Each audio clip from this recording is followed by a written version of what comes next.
My father and the other 4 missionaries definitely knew it was dangerous, but they were willing to give up their lives in order for the Waorani to know the truth, what we believe to be the truth. My father arrived in Ecuador in March 1952 to be a missionary to indigenous or primitive tribes in the Amazon jungle. He found out about the Waorani, they used to be known as the Aucas, now the Waorani, through another missionary who had been in Ecuador. This missionary said that the Waorani were very violent, Stone Age, and they knew nothing about the outside world. It just caught his heart, and he felt that those were the people he was supposed to go to.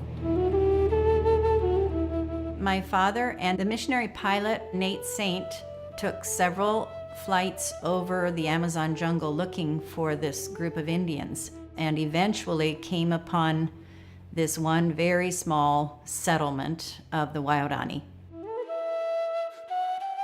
I saw a thing that thrilled me. It seemed an old man stood beside the house and waved with both of his arms as if to signal for us to come down.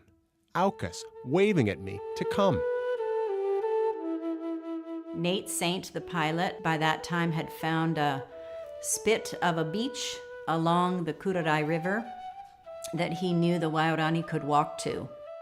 These 5 men decided to set up camp on that little beach. After 3 days of waiting at the camp, there were 3 Waorani that came out of the jungle, 2 women and 1 young man. The joy of the 5 men was that they were perfectly friendly and there didn't seem to be any hostility at all. But the Waorani were, of course, suspicious of these white men and really had no idea of the goodwill that the white men had for them. They might be deceiving them, they said. They might be tricking us, and we better kill them before they kill us.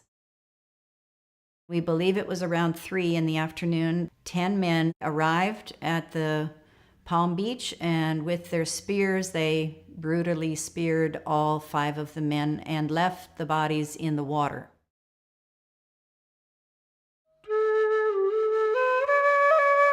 After my father's death, my mother got to know 2 Waorani women who had fled the tribe because of the violence.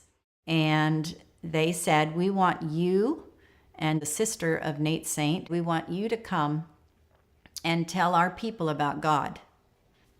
While we lived with them, and we were there almost 2.5 years, I, of course, got to know all of the tribe and the 10 men who had done the killing.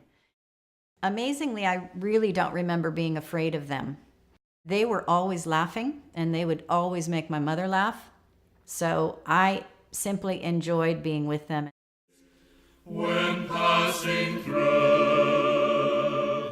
Of course, it was a tragedy, and of course, I often wished that I had known my dad, still do. But I really believe that God allowed this to happen so that more and more people could actually see what real commitment to Christ means. And I really don't believe their lives were wasted.